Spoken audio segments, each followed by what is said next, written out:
Hello everybody and welcome back to World of Tanks, and it's been a little while but I'm kind of back. Yeah, welcome back to World of Tanks. Today we are playing in the T110E3 and we are on Lakeville, and this is going to be a fairly decent game. I've been playing through the E3 recently. Basically over on my Twitch channel I've been going through loads of people. I do this thing called 3-mark request. 3-mark attempt, sorry. Not 3-mark request, that's tank request.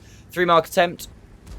And basically people can play a ridiculous amount of channel points after they've been watching me for far too long, and I don't see why anybody would do it. And they can request a tank for me to 3-mark, which is kind of interesting. But I apparently set the points way too low originally. So I went through this kind of like a fire sale period where it was like, right, this is your last opportunity to get the 3-mark attempt at the lower amount of points, and then I'm bumping it up by loads because they were coming in too often and I wasn't actually getting through them. But stupidly, because I did that, I then had like 5 or 6 3-mark attempts in a row, and the T110E3 was one of them. So I've basically been working through those over on my Twitch channel, which is one of the reasons why I haven't really been uploading quite as much, because I haven't really had quite as much variety in my in the content recently. Like over on Twitch, it's literally been 100 games in one tank, 100 games in the next, 100 games in the next. So yeah, but also I've had a couple, but I haven't really had a huge amount of outstanding games, or the ones that I have had have always been like, you know, I'll have it on the Monday night, but then I'll be at work all week and then be busy at weekends. And I've been focusing on streaming more than I have over here on YouTube, which unfortunately is the case. And also, and this is a really big point, most of the spare time that I would usually get for YouTube videos, at the minute I'm currently building a Lego Star Destroyer, so I'm sure you can all understand my priorities there. So hopefully when that's built, it's taken me about, I think it's about 10 hours or something so far, and I don't think I'm even like halfway through. But yeah, it's going to be good. There will be a YouTube video coming out of that when I've finished it, but until then, yeah. Anyway, we are on Lakeville, and I'm just going to pause the game a second here, just so we can have a little look at the situation. We're on Lakeville, it's tier 10, it's a standard battle, so obviously we sent a decent amount of tanks to the valley, and my team has taken that. Got a couple of tanks sniping mid, always handy to have some tanks sniping mid. Our light tank hasn't really made any aggressive pushes, but their EBR is kind of in the town, so it doesn't really matter. But then we have a 121B, who I think is currently relocating, so at least he's doing something. But then 2 Leopards and a 4005 sat at the back. I am very much alone here. This is why I pushed up to this bush, because I was hoping, like, you know, the Leopards were just trying to get cross shots, then they'd come in and support. They were not supporting, so I started to fall back. I noticed that there's the E4 on my side, so I'm falling back even further. I am firing full APCR. Oh, I like this shot.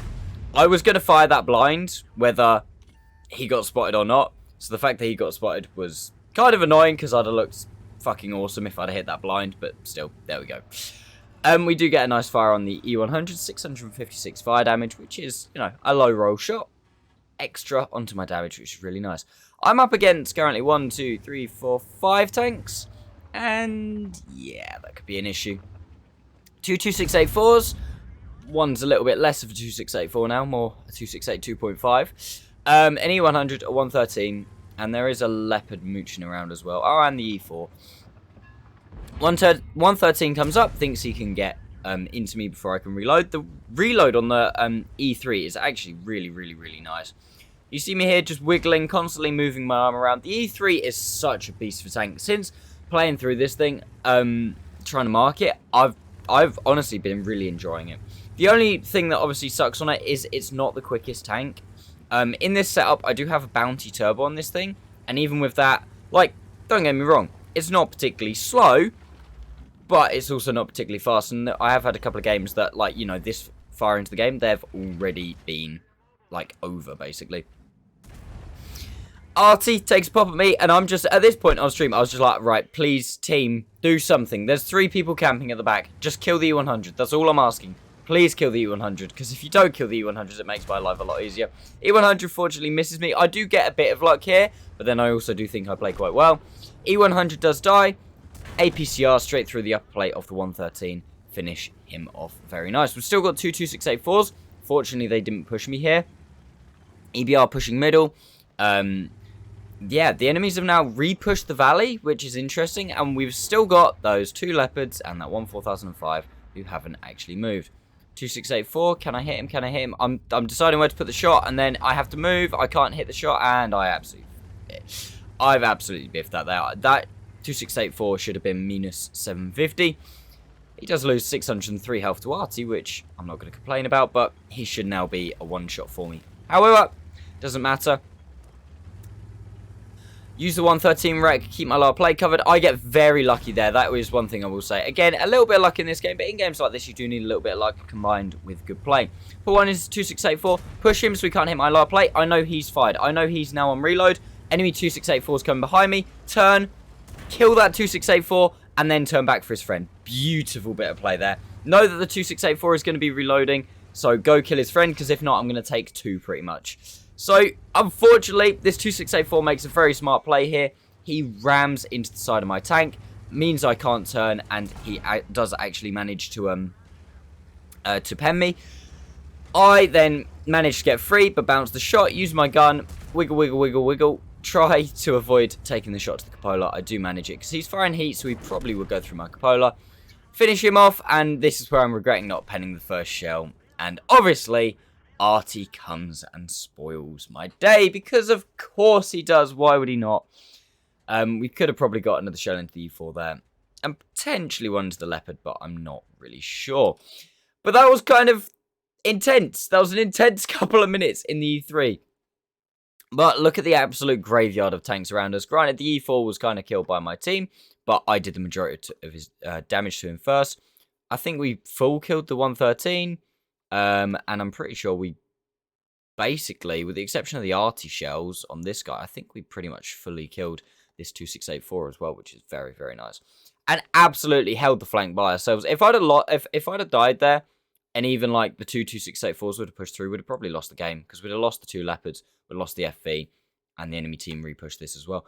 And, you know, an unshout out to these guys, fucking still 5 minutes after they found the position, still sat no more than 100 meters from the position they were in. Literally, if one of the leopards would have just moved to here, just been supporting me, easy. The only good thing they did for me was to kill this E100, and that was it. And oh, so upsetting, so upsetting. But there we go. That was 7,545 damage. 8,000 nearly blocked with our armor as well, which is very nice, and 1,385 assisted. So nice little nearly 9k combined game there. This was my second mark in the E3. This was also an ace tanker in the E3, high caliber as well. And I'm pretty sure steel wall. Yeah, it has to be a steel wall, surely. Oh no, actually, do you have to survive for a steel wall? I can't remember. I'm bad at streaming and bad at YouTube videos. But anyway, that was T110E3, guys. I know it's been a short video, but like I say, Lego Star Destroyer things. But I hope you have enjoyed. It's a really nice game. We do go on to win this game, probably unsurprisingly, as we're like 6k HP up nearly. Sorry, 5k HP up. Quick maths, Max. Quick maths. Unfortunately, I couldn't do a little bit more. I would have liked to have done a bit more there. Like, if I'd have penned the first shell on the 2684, we would have then been reloaded to put a shell into the E4 as you come around the corner. Possibly also could have sat a bit more RT safe or moved into a better position to be RT safe. But I was still incredibly happy with this game. And this was the first game that I played. This was on last night's stream. And then it went downhill from there. So, you know, glad I got a YouTube game. And then absolutely biffed it for the rest of the night. But anyway, thank you all so much for watching, guys. I do really appreciate it. If you want to see some of these games live, then please do head over to my stream. Link will be in the description. I play pretty much every single game of World of Tanks that I play at the minute is on stream.